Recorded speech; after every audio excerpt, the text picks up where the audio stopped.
Hollis asked me to say something about the smoke alarm bill. Um, Today is the last day for public comment. That's over at midnight tonight. The bill's going to go through no matter what. Maybe if we had been able to get all 700 some home inspectors in Virginia, state of Virginia together to contact their representatives, we might have had a chance of changing this thing or stopping it or something. But getting all inspectors together to do something, not easy. The bill goes into effect August 1st. And Hey, Jim, yes, back up one slide. Playing devil's advocate down at the bottom, the requirements regarding smoke alarms will not be excluded from the home inspection contract. yes. Does that mean if suppose you were doing a home inspection for someone and they wanted you to eliminate everything in the home inspection except the HVAC? Is DPAR trying to tell you, I'm being sarcastic, but you can't exclude something that your client doesn't want you to do? Mark, if you're doing a consultation for one or two items in a home, that is not an inspection. Well, I'm exaggerating, but if you're That, doing a home inspection and the home inspector and the client says, well, I got more important things to do. I don't want you to go around testing the smoke alarms because I'm going to replace them anyway. then you just look at them and say, tough shit. I have to check them. It's Virginia law. That's the way it is.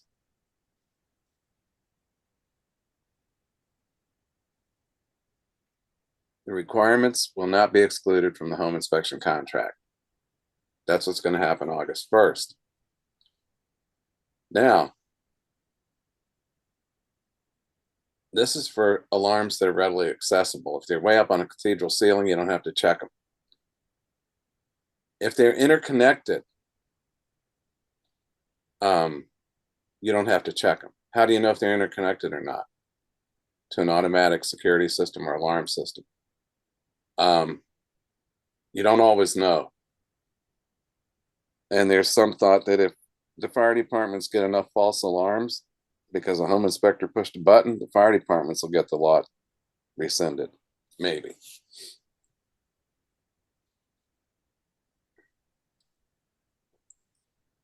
Not required to operate the test function if the smoke alarm is part of a central alarm system or security system in which such testing will automatically alert a fire department or other authority. To the extent the home inspector is unable to determine whether testing will cause an automatic alert, the home inspector is not required to operate the test function of the smoke alarm. Okay? We just have to say that. Yeah. And this last paragraph is what you have to include, but it's the substance of this paragraph. And any of you who get the very newsletter have this. Alex put it right in the very newsletter or a link to it. Okay? Because this is June 27, 23, and that's when all this started. And they haven't posted the actual law yet, the actual bill. So the best thing to do is tell people to put in new alarms and make sure they're the latest version. All right. So what I want to talk about tonight is old houses. This house was built in 1931. And people who bought it, friends of mine, had a home inspection, $575. The inspection report and the summary, 31 pages. One page was totally blank, nothing on it at all. Two or three pages had one or two lines on them. That's not much of a report. And there's a lot of errors in the report. The inspector talks about items that aren't even there. It's got a whole section on decks. The house doesn't have a deck, period. Why would you say something about something that's not there? It's better to keep your mouth shut. If you don't know how GFCIs work, don't say that they'll trip when they get wet. That's not how they work.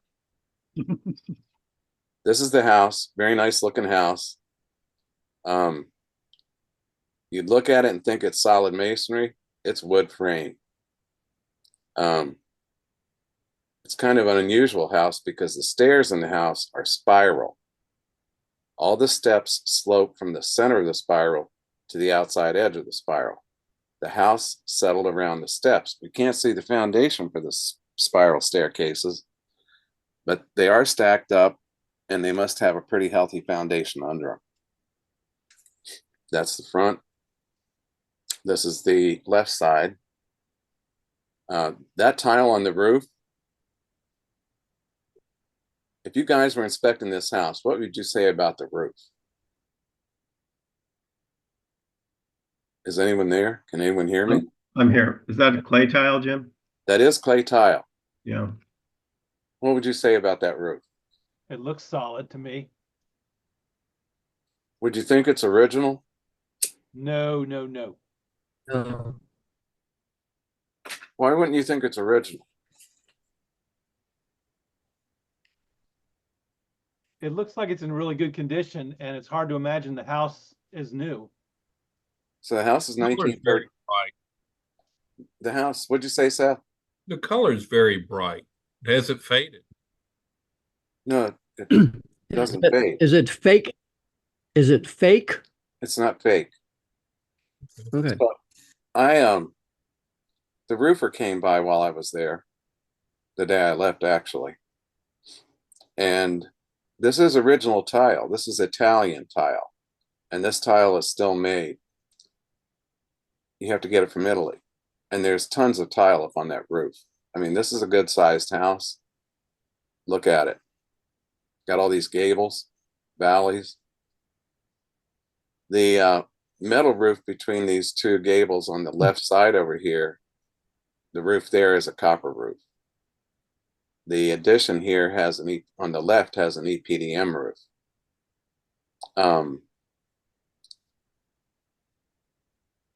I asked the roofer, how long does this tile last?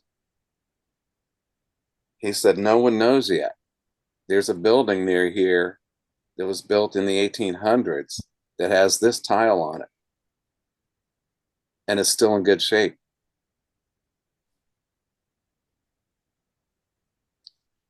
This is the back of the house. You can see that. So the front of the house is facing the street. There's a street over here to the right. So everything from that street drains down to that little tiny drain between the two garage doors to the left of my car. That turned out to be a problem, and it's been a problem for some time. That is an elm, a huge, huge elm tree to the right over there. It's a monster. This is the left side of the house. Couldn't get a good picture of it because there's a fence over there. This is the narrow side. The roof does need some repairs, but nothing major. Needs some flashing repairs. You can see this crazy gutter system that starts in the valley back here about just a little, not quite halfway to the front of the house. There's a little catch there, and they put that leader on to lead over to the downspout over here on the back of the house. You can also see the overhead wire coming in, and just to the right of that, right next to the gutter, is the weatherhead for the old 45 amp service, the original 45 amp service. Just quick walk around the house the first time. Unless you're looking closely, you won't see all the point up. There's a lot of point up here. This house has had, not severe, but it's had a fair amount of settlement in almost 100 years, 93, 94 years. So you can see all these settlement cracks. Whoever did the point up did not try to match the original mortar. Would have been nice if they had done that or tried to. So you said this is not solid masonry. Is that a veneer? This house is wood frame. That's veneer brick. Wow. You don't see any tie brick. No. Nope. Yeah, I would. When I drove up, I was sure it was solid masonry. Mm-hmm. Not. As a matter of fact, this bump out over here, this big bay, You can see up in there, there's no air seal, no insulation, no nothing since 1931. And over here, you can see this diagonal, this stair step crack coming down above the left garage door. So like I said, it's not severe settlement, but it has settled a bit.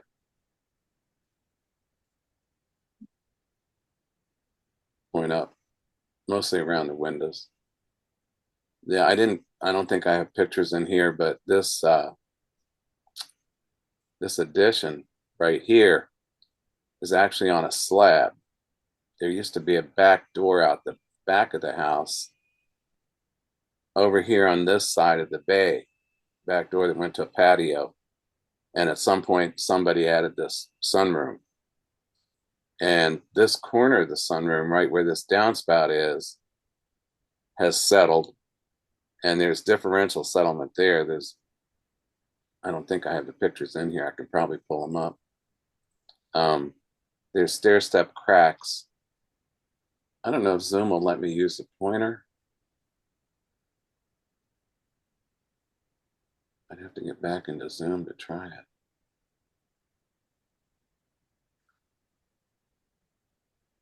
We're seeing your mouse cursor, you know. If you can see it, okay. Yeah, Yeah. so Yeah. there's differential settlement right here at this corner Uh-huh. where it's tilted out a little bit. Who's speaking? When I mentioned Jim the Vaughn. electric, yeah. Yeah. Somebody say something?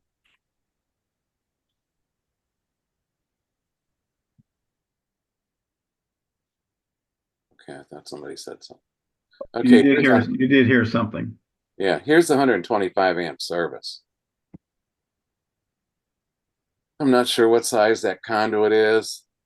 They're doing a heavy up to 200 amp, and minimum conduit size for 200 amp is 2-inch, because the cable cannot exceed 40% of the space inside the conduit. And there's the old 40, 45 amp weatherhead no one ever took out. The electric meter is actually under the shrubs over here at the left, to the left of that kitchen window. All right, so start in the garage, and the electric panel's over here on the left in the corner. And you notice that there's a waste pipe here that has a heat tape on it. It was about 90 degrees. The heat tape does have a thermostat, but I reached over there and felt that fiberglass, and it was hot. The heat tape was running even at 90 degrees. So we unplugged that. The door over here on the right is the man door or entry door. And that's just a regular door, a regular old wood exterior door. I don't know what the rating on that is because it has these panels, these inset panels in it. It may not pass the 20-minute rating mark, which is all it needs. It does need self-closers though. And there's a steel I-beam in this garage between the two bays. And this post here is what I would call a temporary post, because it's, you raise it and lower it with a screw section. There might be some structural posts that are made so you can adjust them, but they're marked for structural use, for structure, and they're not. This is what I would consider temporary. I don't know what you guys would call it. What do you say? Is that temporary or is that a structural support? Well, it's both. Well, I mean, how do we know what it's rated for though? We don't. We don't. No. But what I did notice that the other inspector didn't mention is that he does mention the I-beam, said it looks fine. This garage has had water in it so many times over the years. That post has rusted off at the bottom and it's actually settled, but the beam is still bearing weight on it. The garage ceiling up here is another issue. We'll get to that in a minute, but you can see there's ductwork in the garage. It's a supply duct over here left of the operator, and more supply duct right of the steel beam. Here's the panel. The first inspector did open the panel, said it was fine. Approximately 125 amp service.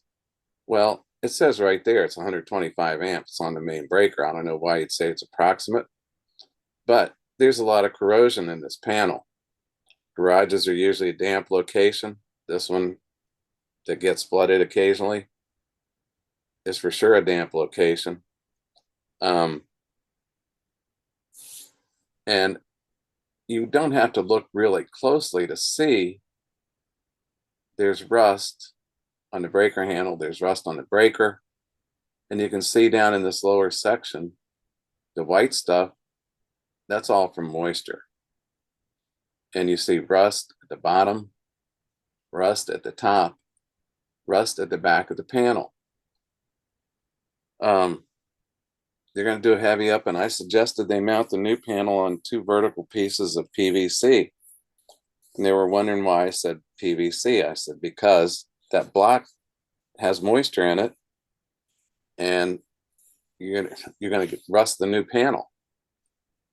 So here's a closer look. See the rust on the screws, all the white stuff. So if we see this on the outside of the breaker, what's on the inside of the breaker? Probably not great.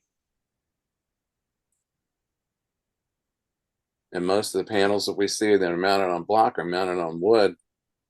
And I had one just a few weeks ago that the panel was rusted through where it was attached to the wood because that wall was so wet.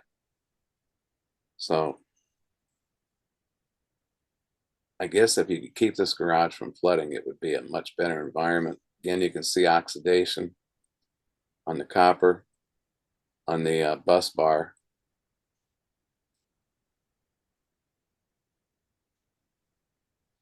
This is the right side of the panel. You see more of this moisture related stuff.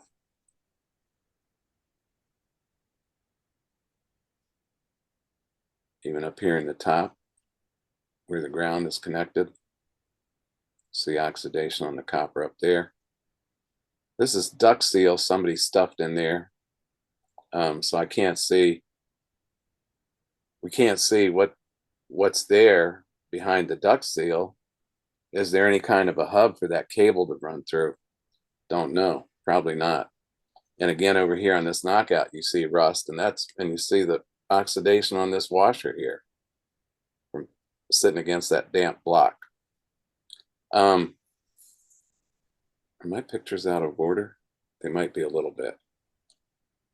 The water heater was replaced before. Oh, speaking of duct work, that duct above the level there is loose. The bracket that was holding it came off the joist and the duct just fell down. This is the water heater connector. The water heater was replaced between early January and when I got there. This is the water heater connector. It's almost level. It's in the bubble, so you consider it level. The old water heater, a Bradford White, I don't know what size it was, but I'm guessing that connector was also level.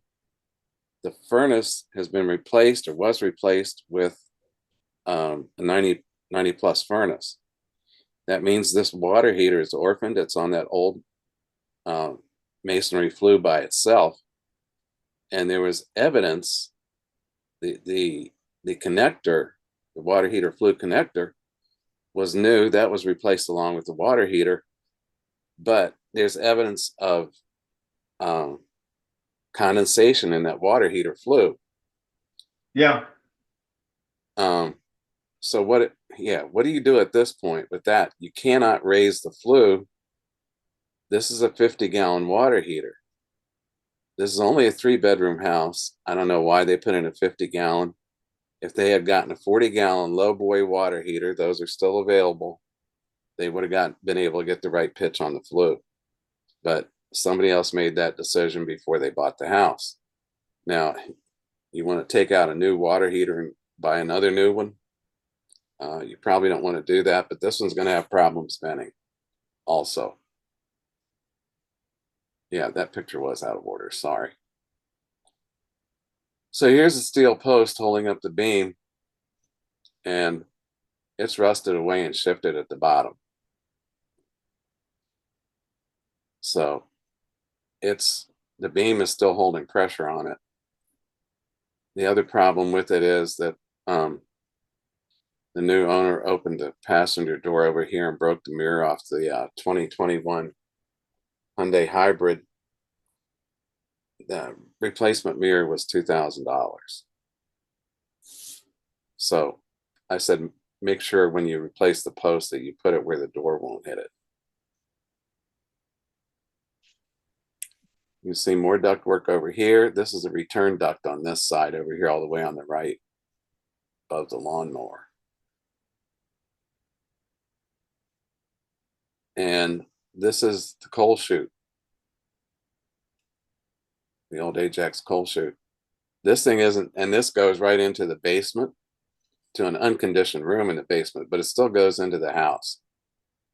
This house has a lot of problems with the garage ceiling and with the openings between the house and the garage. They do have CSST in the house, and at first I couldn't find the bond wire. Then I found it with a loose screw.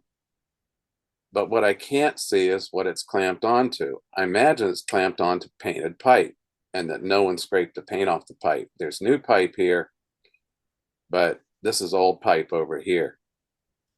So electrician needs to take the clamp off, clean the pipe, put the clamp back on.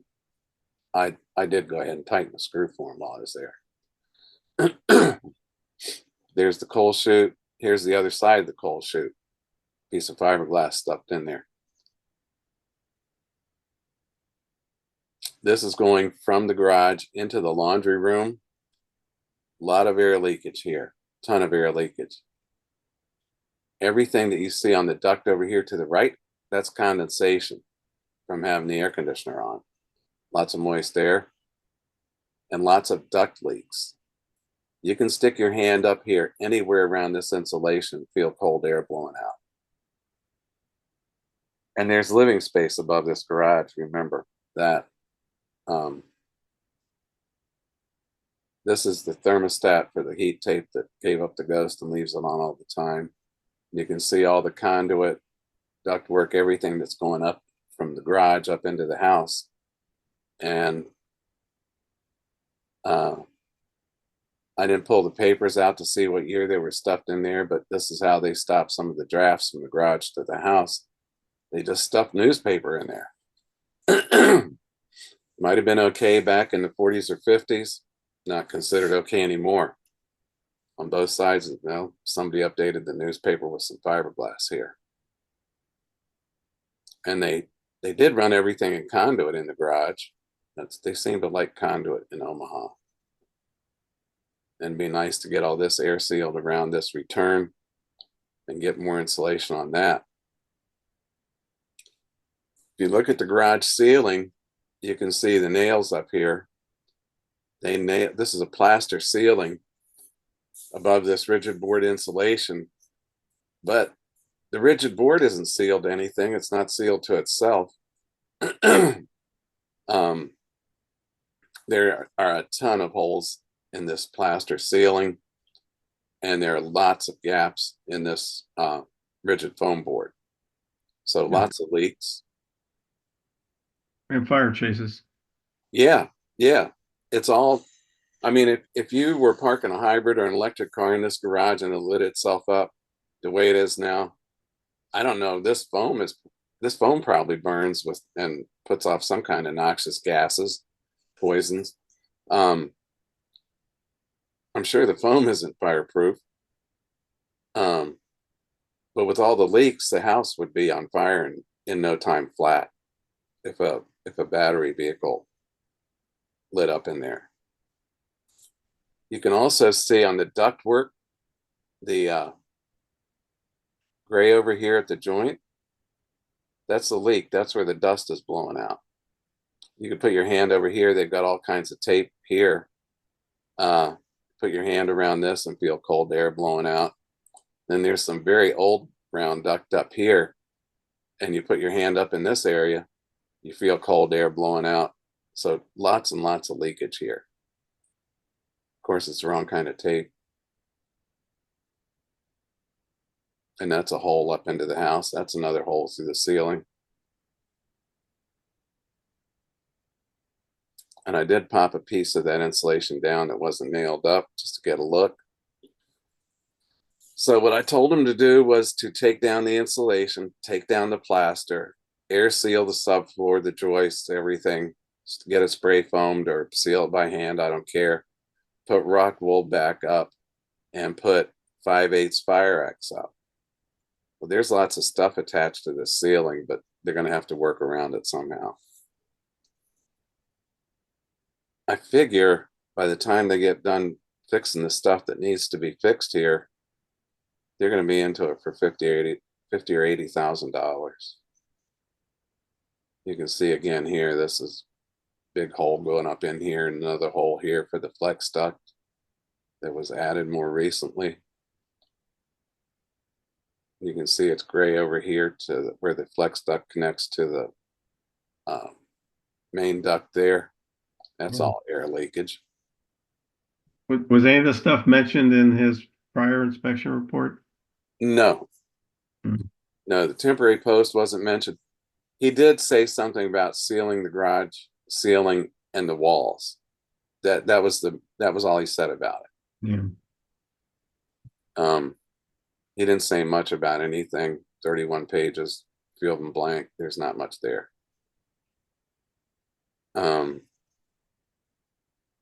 That is asbestos. He did mention the asbestos. Kind of. He said, I don't inspect for asbestos or other environmental hazards. Here in Virginia, you have to be licensed to test for asbestos or to remediate asbestos, remove it. You do not have to be licensed to talk about it. Guys, that is not drawing paper. They didn't put drawing paper on ductwork. They put asbestos on ductwork. You shouldn't be afraid to say, hey, that's asbestos. What else would they have put on there? Like I said, they didn't put drawing paper on there, art paper.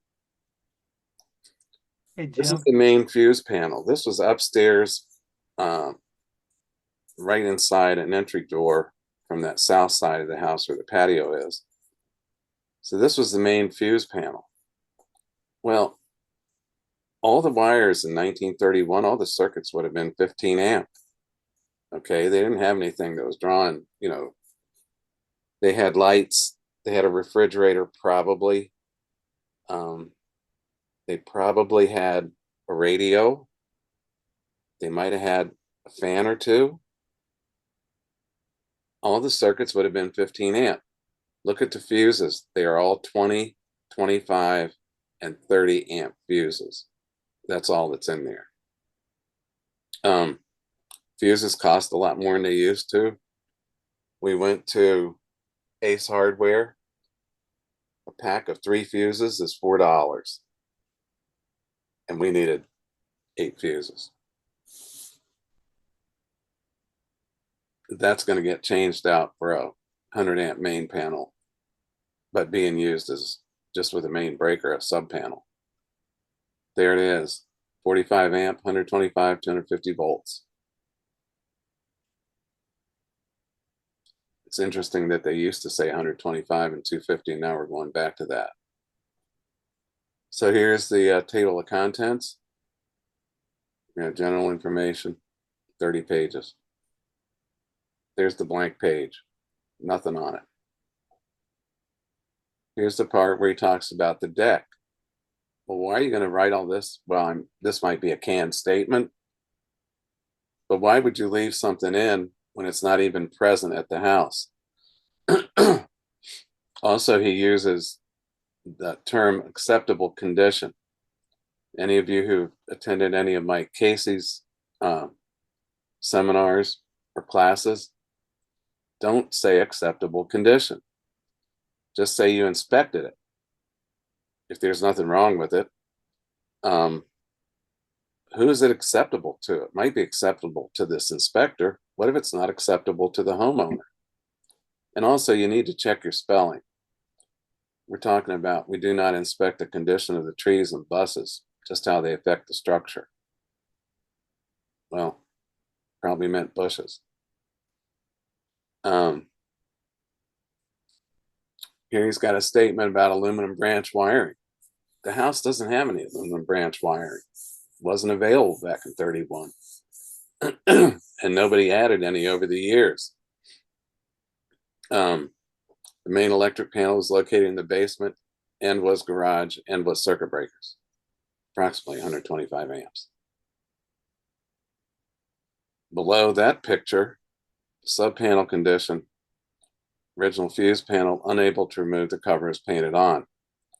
So what's wrong with cutting the paint and removing the cover? Nothing. There's your one page, another one page. All garage outlets should be GFCI protected. These outlets trip off if water and electricity come into contact with each other. It's not how GFCIs work. GFCIs are looking for the current on the hot or the load in the neutral. Okay, and if that current isn't balanced, they'll trip if the current's going somewhere else. There's also a lot of verify with owner in here. Here's the old water heater. It was leaking at the time. And I have to wonder if that was leakage. This was January. If that was leakage or if that was just condensation running down the flue. Could have been just condensation. Jump up in the attic real quick here. If you're in an older house pre-war and you see a single wire on a knob, that is not a current carrying wire. That's an antenna. Everybody had radios pretty much, and they would broadcast when there was a blackout, when you had to black out your windows so the bombers couldn't find you. So there are a lot of houses around here that have antennas in the attic. So he's got a picture of this antenna, says copper wiring noted, appears to be mostly NM. There could be some older original knob and tube in this home. Don't see an antenna in an attic and think there's knob and tube in the home. He says this style of wiring cannot handle the amps of some modern appliances. Insulation should never cover it, blah, blah. Designed for use in hollow spaces, walls, ceilings, attics, crawl spaces. There's no ground wire. The use of three-pronged appliances should not be used.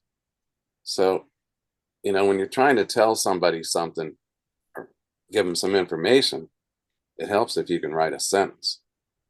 Mm-hmm. And there's the panel he wouldn't take the cover off of. I didn't have any problem taking the cover off. Asbestos, asbestos, asbestos. Asbestos and environmental testing is beyond the scope of the inspection. Inspectors' experience leads them to suspect that the ductwork water piping. Well, there's no water piping with asbestos on it. Then he talks about clearance for the AC.